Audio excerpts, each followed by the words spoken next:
पशुपतिनाथ भगवान की जय। श्री ऋषभ देव जी के चरणों में, श्री ऋषभ देव जी के चरणों में मैं नित्य उठ शीश झुकाता हूँ, मैं नित्य उठ शीश मेरे मन की कली खिल जाती है, मेरे मन की कली खिल जाती है, जब ध्यान तुम्हारा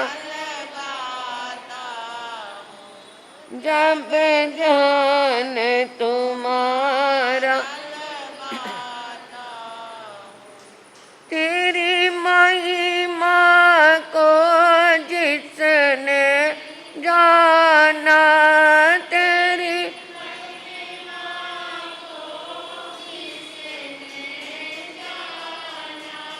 वही ज्ञानी पुरुष कहता है, वही ज्ञानी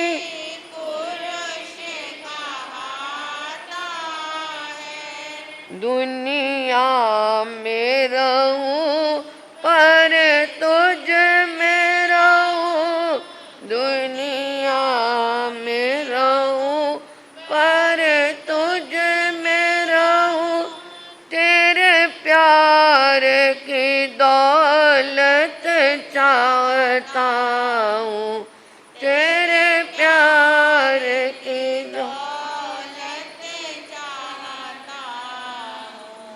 श्री ऋषभ देव जी के चरणों में मैं नित्य उठ शीश झुकाता हूँ। श्री आत्म फूल रतन गुरुवे नमः, श्री आत्म फूल रतन गुरुवे नमः, श्री आत्म फूल रतन गुरुवे नमः। परम श्रद्धा परम आराध्या परम पूजनिया तपाचार्या परमात्म स्वरूपा गुरनी मैया के पावन पुनीत चरणार बिंदों में हृदय की अनंत अनंत आस्था के साथ अनंत अनंत वंदन समर्पित हूँ।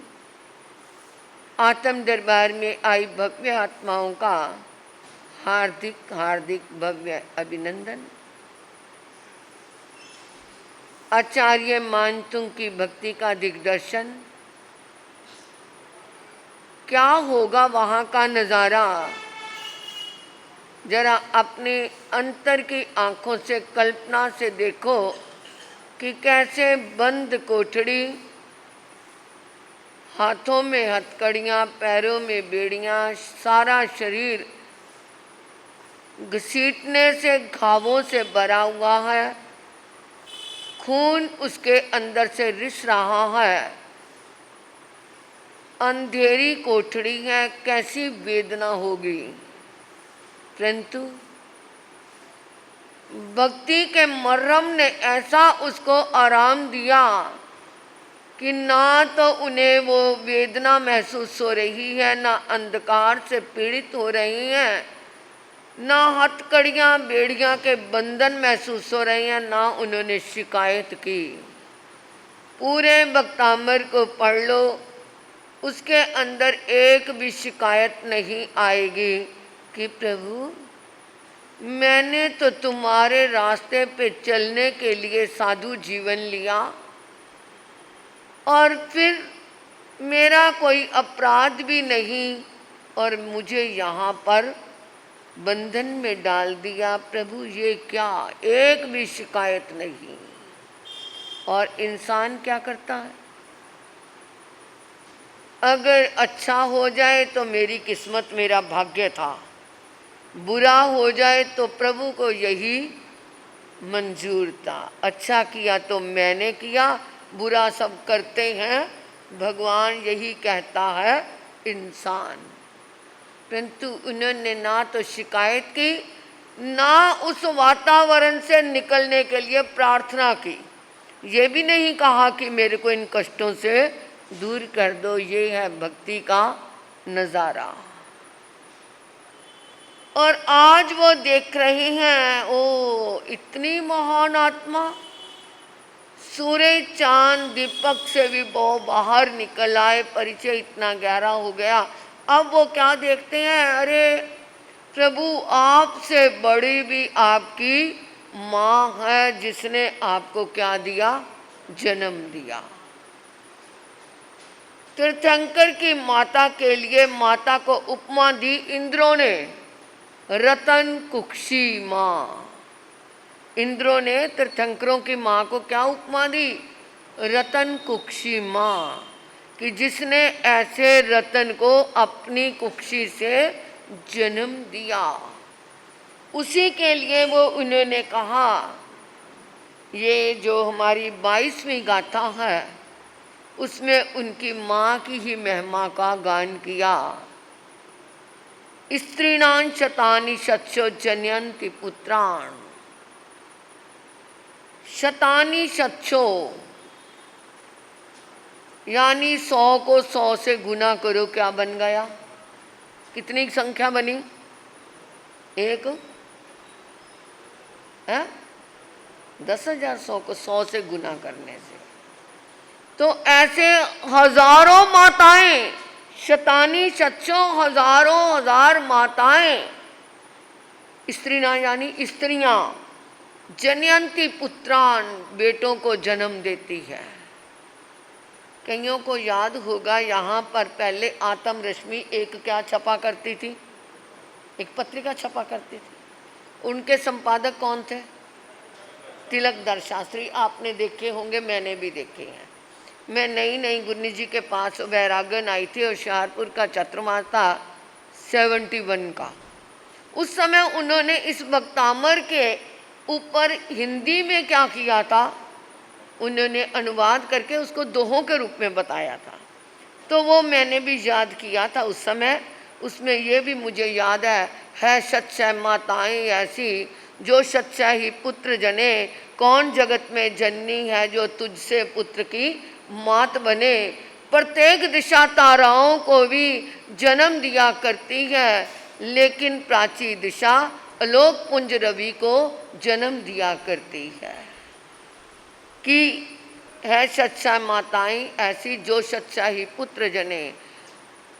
सैकड़ों माताएं ऐसी हैं जो सैकड़ों बच्चों को जन्म देती है, परंतु एक ऐसी तुम्हारी माँ है जिसने आप जैसे यानी आदिनाथ प्रभु जैसे पुत्र को क्या दिया, जन्म दिया। प्रत्येक दिशा तारों को ही जन्म दिया करती है। ये 4 दिशाएं हैं, पूर्व पश्चिम मुख्य तो 4 है, फिर वो क्या बन गई, 8 बन गई, और उनके फिर बीच में से कोने लोए ऊपर नीचे मिला करके 18 दिशाएं बन जाती है। प्रत्येक दिशा तारों को ही जन्म देती है, यानी चारों दिशाओं में क्या होते हैं, तारे तारे। और परंतु सूरज किस दिशा से निकलता है, तो सूरज को तो एक पूर्व दिशा ही जन्म देती है, प्राची को तो पूर्व दिशा ही जन्म दिया करती है। इसी की उन्होंने क्या है, इस गाथा के ऊपर वो तिलकदार शास्त्री जी ने एक एक शब्द बहुत सुंदर पिरोया हुआ था। मेरे आराध्या गुरनी श्री प्रवेश कुमारी जी महाराज और मैं दोनों ने मिलकर के ये उनका तिलकदार शास्त्री का भक्तामर सारा 3 दिन में हमने याद किया था। आपस में कंपटीशन, देखा जाए मैं इतनी छोटी और गुरनी जी कितने बड़े, परंतु मैं सोचती थी कि मेरे से ज़्यादा याद ना कर लें, वो कहते थे ये याद ना कर ले। हमने 3 दिन में ये 48 काव्य 8-8 लाइन का था वो एक एक काव्य वो याद किया था। तो उन्होंने लिखा वही भाव इसमें है, स्त्री ना शतानी शतशो जनयन्ति पुत्राम, सैकड़ों स्त्रियां सैकड़ों पुत्रों को जन्म देती है, जनयति जन्म देती हैं। नान्या सुत्तम त्वदुपमन जननी प्रसूता, परंतु ना अन्य और कोई भी ऐसे सुत यानी बेटे को पुत्र को त्वदुपमम आपकी उपमा जैसा आप जैसा, यानी कोई भी माँ ने ऐसा और पुत्र जननी प्रसूता उन्होंने प्रसव नहीं किया, किसी और ऐसी किसी माँ ने ऐसे बेटे को जन्म नहीं दिया। सर्वा दिशो ददती, सभी दिशाएं ददती देती हैं, भानी सहस्र रश्मि, सभी दिशाएं क्या करती हैं, नक्षत्रों को, तारों को जन्म दिया करती हैं। परंतु प्राची एव दिग्जनयंती सफुर्दंशु जालम, प्राची ही यानी पूर्व दिशा ही, दिग्जनयंती दिशाओं में जो प्राची दिशा है वो क्या करती है, स्फुर्दंशु जालम, किरणों के समूह को लेकर के, जो स्फुर्दंशु, अंशु मैंने सूरज, स्फुर मैंने जाल जो है, जालम जाल किसका, किरणों के जाल के समूह को जन्म देने वाली एक प्राची दिशा ही है। तो क्या है, प्रभु आपकी माँ एक किस्म से प्राची दिशा है, जिसने आप जैसे सूर्य को, पुत्र को जन्म दिया है। तो ऐसी रतन कुक्षी माँ को मैं क्या करता हूँ, नमस्कार करता हूँ। जन्म देना बहुत बड़ी बात नहीं है, सब जन्म देते हैं बच्चों को, माताएं जन्म देती हैं, परंतु बच्चों को संस्कार में बनाना ये एक कुशल जननी का क्या होता है, कर्तव्य होता है। एक कुशल जननी कहलाती है। जन्म तो सभी पशु पक्षी भी दे देते हैं बच्चों को, परंतु उनको एक पक्षी भी अपने बच्चे को चोंच मार मार के उड़ना सिखाता है। ऐसे ही खाली लाड मारना, चोंच मारना तो वेदना तो होती होगी, परंतु वो उसके पीछे उसका भाव क्या होता है, ये उड़ना सीख जाए, नहीं तो ये ऐसे ही दबू पड़ा रहेगा। संस्कार देने वाली माँ अलग ही हुआ करती है। अगर शुरू से उसे कहा देख एक की 4 सुना करके आना, तो वो बड़ा होकर फिर 4 ही सुनाएगा। अगर उसे संस्कार दिया जाए, नहीं गलत बात का कभी अनुमोदन नहीं करना, ममता के वश आकर के गलत बात की क्या है स्वीकृति नहीं देना। आज वो स्वीकृति दे रही हैं, इसका मतलब उनकी माँ ने उनको संस्कार ऐसा दिया होगा। संस्कार देने वाली माँ अलग ही विलक्षण हुआ करते हैं, तभी तो वो तीर्थंकर की माता कहलाती है। एक बच्चे ने कहा कि हम भी क्या है, बड़े अमीर हुआ करते थे छोटे होते, हम छोटे होते बहुत अमीर हुआ करते थे, हमारे पानी के जहाज भी चलते थे और हमारे हवाई जहाज भी चलते थे। एक बार हमने अपने क्लासरूम में हवाई जहाज चला दिया। कैसा हवाई जहाज, बच्चे पहले क्या बनाते थे, कागज़ के वो बना के ऐसे उड़ाते थे, हमने भी उड़ाए हुए हैं, तुमने भी उड़ाए होंगे। तो क्लास में टीचर पढ़ा रही थी, हमने हवाई जहाज चला दिया, टीचर के सिर के ऊपर जाके लगा, हमारा कान मरोड़ दिया गया, थप्पड़ पड़ गए, और उस समय कसम खा ली आज के बाद हवाई जहाज नहीं चलाना। हम हवाई जहाज से क्या हो गए, दूर हो गए। एक बार क्या हुआ, पानी का जहाज भी हमने चला दिया। घर में मेहमान आए थे, माँ ने कहा ले बेटा एक अठन्नी ले ले। अठन्नी होती थी, आपने देखी होगी अठन्नी, क्योंकि वो जमाना क्या था, 1 पैसे का 2 पैसे का, अन्ने का, 2 अन्नी का, 8 अन्नी का, 54 अन्नी का ये होता था। और जब नया पैसा आया तो क्या बना, वो तो 1 आने में क्या होते थे, 4 पैसे होते थे, और नया पैसा आया तो कितने पैसे बन गए 1 आने में, भूल गए होंगे, वो तो 6 पैसे होते थे। और उस समय 64 पैसे का 1 रुपया होता था, ये कितने पैसे का बना, 96 पैसे का। परंतु इसने बुलेखा बहुत डाल दिया। जब हम चवन्नी लेकर के 25 पैसे की चवन्नी होती थी वो लेके जाते थे, जब नया नया चला मैंने देखा, हम सोचते थे 2 आने की चीज़ लेंगे 12 पैसे की होगी, और वो क्या है वापस हमें क्या करता था, 12 करता था, 13 अपने पास रखता था, और लेता था 13 और देता था 12। तो ये नए पैसे का क्या था, 1 छीका छीका 2 छीके 13, 3 छीके 19, 4 छीके 25, सोला छीके होए सो, हुन तुसी मुड़ के पढ़ने पाओ। आया आया जमाना एक नए पैसे दा। 25 चौका 100 पैसे क्या होते हैं? 96 होते हैं। तो ये क्या है? ये जमाना ऐसा नए पैसे ने बुलेखा डाल दिया। ये बहुत लंबा भजन है, परंतु समय कहता है। तो वो कहता माँ ने अठन्नी दी और मेरे को कहा जा बाजार से क्या है थोड़ा दूध ले आ, थोड़ा सामान ले आ और मेहमान को नाश्ता करवाना है। हमारे क्या है बारिश होके हटी थी, गली के अंदर पानी भरा हुआ था, साथ में नाली बह रही थी। हमने अपना हवाई जहाज लिया और उसके अंदर अठन्नी रख के उसको चलाना शुरू किया और साथ साथ दौड़ते रहे और वो चलता रहा। एक जगह पानी का तेज बहाव आया और हमारा जहाज क्या हो गया? डूब गया। और अठन्नी भी ढूंढते रहे, मिली नहीं। जब ढूंढ ढांड के थक के वापिस आए तो माँ ने कहा क्या बात? मेरा जहाज डूब गया। अरे मेहमान आके भी चले गए, मारे 2-4 थप्पड़। उस दिन से हमारा हवाई जहाज भी क्या हो गया?